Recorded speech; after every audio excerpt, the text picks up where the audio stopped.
La semaine dernière, je vous ai présenté le plan du pitch. J'avais prévu toute une partie sur comment maintenir l'attention tout au long d'un pitch, mais en fait la vidéo allait être beaucoup trop longue. Par contre, je m'étais engagé à présenter ce sujet dans une prochaine vidéo, donc chose promise, chose due. Si t'es déjà arrivé de compter les bâillements pendant l'une de tes présentations, si tu te rends compte que les gens se fichent sur leur portable pendant tes pitchs, ou tout simplement si tu veux t'assurer que les gens suivent bien tes présentations, cette vidéo est faite pour toi. Je suis Jean-Corentin Poisson, coach, enseignant et formateur en art oratoire et rhétorique, et aujourd'hui je te présente 5 manières de maintenir l'attention pendant tous tes pitchs. Mais avant ça, comme d'habitude, générique.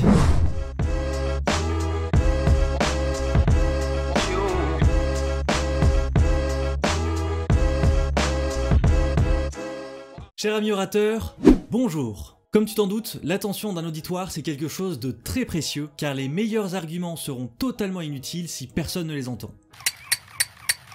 C'est précieux, mais c'est aussi très fragile. Même si les chiffres moyens concernant la capacité d'attention des êtres humains varient d'une étude à l'autre, toutes font le même constat. Avec le développement du numérique, l'avènement des réseaux sociaux et la multiplication des notifications, notre capacité d'attention est en chute libre depuis plusieurs années. C'est donc à toi de t'assurer de maintenir l'attention tout au long de tes pitchs. Avant que je te présente ces 5 astuces, note qu'il s'agit bien de maintenir l'attention et non de l'obtenir. Pour ça, j'ai déjà fait une vidéo sur 7 manières de débuter un discours. Mais trêve de blabla, c'est parti pour la première technique. Les neurotransmetteurs sont les éléments du cerveau qui jouent sur l'attention. Et il y en a deux qui sont particulièrement intéressants, la dopamine et la noradrénaline. La première, la dopamine, répond à la possibilité d'une récompense et au désir.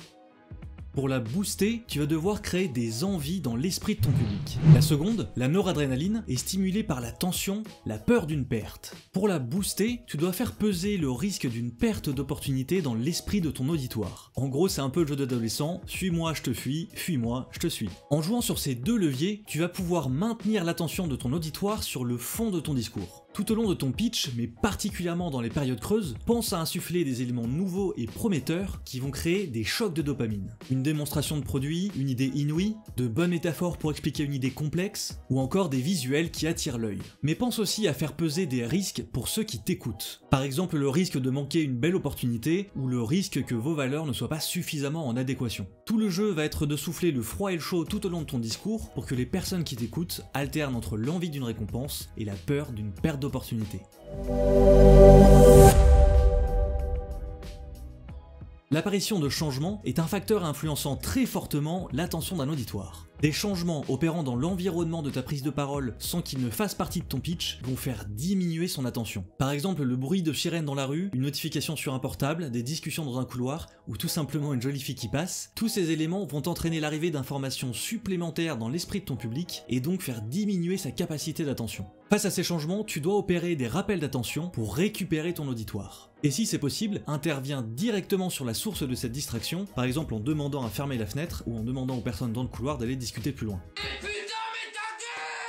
Mais si les changements extérieurs t'obligent à recentrer l'attention sur ton pitch, les changements que toi tu opères consciemment vont t'aider à maintenir la concentration de ton public. En changeant des éléments de ton pitch, tu envoies des messages nouveaux dans l'esprit de ceux qui t'écoutent et donc tu leur permets de relancer leur concentration. Tu peux opérer de nombreux changements dans ton discours. Si tu fais un pitch en équipe, essaye de changer d'orateur à des moments clés de votre présentation. Tu peux aussi changer de support, par exemple en passant d'un PowerPoint à une vidéo, ou même tout simplement changer ta manière de t'adresser au public en passant d'une voix au micro à un discours à pleine voix. L'essentiel c'est bien de retenir que le changement est au cœur de l'attention, comme nous allons le voir dans plusieurs éléments de cette vidéo.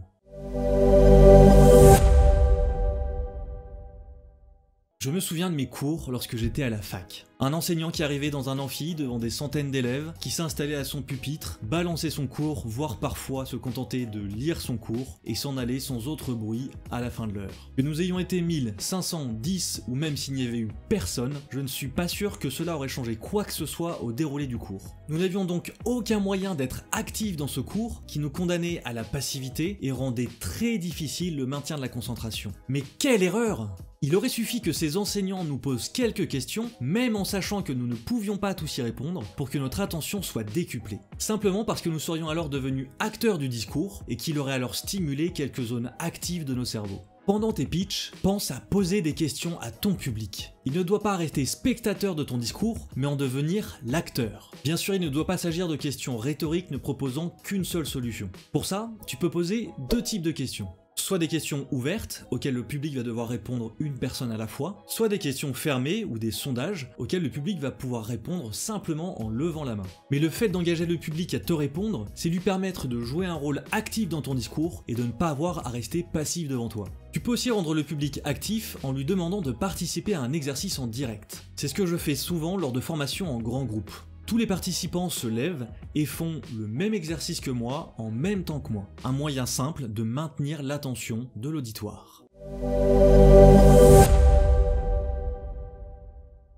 Le fil d'Ariane, ou le fil rouge, c'est un élément qui va relier tous les points de ton discours. Ce fil rouge, tu vas pouvoir l'animer de deux façons différentes. La première façon de procéder, c'est de faire référence à une même chose ou à une même personne à chaque étape de ta présentation. Ce procédé va agir comme une anaphore dans ton discours et créer un rythme. Moi, président de la République, moi, président de la République, moi, président de la République, moi. La chose que tu évoques n'a pas forcément à avoir un lien direct avec le sujet de ta thèse. L'idée va surtout être de s'attacher aux caractéristiques ou aux qualités de la chose que tu évoques pour que ces caractéristiques constituent le plan de ta prise de parole. Par exemple, si tu fais un discours sur le monde des startups, tu pourras commencer en disant qu'une startup, c'est comme un labyrinthe. On s'y engage sans trop savoir où l'on va, on peut s'y perdre, mais si l'on arrive au bout, il y a souvent un grand trésor à la clé. Puis tout simplement, les 3 points de ton argumentation reprendront ces 3 caractéristiques. La difficulté à se lancer, les risques et les bonnes manières de s'organiser en cours de route, et enfin la perspective d'une réussite. Le deuxième type de fil d'Ariane raconte une histoire dont chaque étape correspond à l'une de tes parties. Le storytelling, ça fonctionne bien car tout le monde aime les histoires. Cette méthode est assez proche de la précédente, mais il y a de vraies différences dans la façon de la présenter. Dans la première, on fait le lien avec les qualificatifs de la chose, dans la deuxième, on suit des étapes. Ainsi, chaque étape de l'histoire que l'on raconte va correspondre à une idée présente dans ton discours. Pour rester sur le même thème que la méthode 1, on pourra par exemple raconter sa propre histoire. Quand j'ai lancé ma société, j'ai contacté un avocat. Quand j'ai raccroché avec l'avocat, j'étais encore plus perdu qu'avant. Et tu détailles ce sujet des difficultés au lancement. Mais je me suis quand même lancé. Je savais que tout n'était pas parfait, mais je m'améliorais petit à petit. Et puis un jour, je reçois un appel, contrôle fiscal. J'ai vu la terre s'affaisser sous mes pieds, la descente aux enfers. Et là, tu expliques l'épreuve, comment tu t'en es sorti et finalement la leçon générale à en tirer. Mais aujourd'hui, j'ai la chance de diriger une société qui emploie 17 salariés et de vivre de ma passion. Et tu expliques tout ce que t'a apporté la création de ta société. L'idée, comme tu le vois, c'est de faire un discours qui ne soit pas abstrait, mais un discours qui soit vraiment ancré dans le réel et dans lequel tu vas pouvoir communiquer les émotions puisque tu parles de ton propre vécu. Les étapes de ton discours ne sont plus seulement des étapes de discours, mais deviennent réellement des étapes de vie. La technique de l'hameçon, c'est en fait une technique qui va conjuguer tous les éléments que l'on a vus précédemment. Elle nous vient du docteur John Medina. John Medina est un biologiste du développement moléculaire spécialisé dans l'étude des gènes impliqués dans le développement du cerveau humain. Ouais, en gros, c'est un mec brillant qui bosse sur ce qui se passe dans notre cerveau. En 2008, il publie un ouvrage qui va devenir un best-seller, Brain Rules, 12 Principles for Surviving and Thriving at Work, Home and School. Ok, je vous le fais en français, les 12 lois du cerveau. Dans le 4e chapitre de ce livre, Medina nous parle de l'attention et de cette technique de l'hameçon. En donnant ses cours à la faculté, il se rend compte que ses élèves décrochent toutes les 10 minutes. Sans doute un prof un peu comme ceux que je mentionnais plus tôt. Et donc il développe une méthode simple. Il découpe son cours en blocs de 10 minutes. Chaque bloc développe une idée clé et contient 1 minute où il décrit grossièrement l'idée et 9 minutes dans lesquelles il rentre dans les détails de cette idée clé. Et entre chacun de ces blocs, il place ce qu'il appelle un hameçon. On s'arrête 2 secondes sur le fait que je m'appelle Poisson et que je vous explique le fonctionnement de l'hameçon. Non. Ces hameçons ont pour but de relancer l'attention du public comme un reboost de concentration. C'est notamment là que vous pouvez utiliser les techniques vues dans les 4 points précédents. Et Medina pose 3 règles sur ces hameçons. Ils doivent déclencher une émotion, ils doivent être pertinents avec le sujet, et ils doivent s'articuler dans l'ordre des modules, c'est-à-dire fermer un module ou ouvrir le suivant. Et une fois tes hameçons bien préparés, tu n'as plus qu'à tirer sur le fil pour atteindre tes objectifs. Maintenant que tu sais comment maintenir l'attention dans tes pitchs, c'est à moi de te faire mon pitch, tout simplement en t'invitant à liker cette vidéo, à la partager si elle t'a plu, et à t'abonner en activant la cloche pour être sûr de ne pas manquer mes prochains contenus. J'en publie tous les vendredis, donc je suis à peu près sûr qu'il y en a au moins quelques-uns qui pourront t'intéresser. Et d'ici là, n'oublie pas les 3 clés pour développer une parole impactante et convaincante, étudier, observer et pratiquer. Salutations cher ami, et à la prochaine.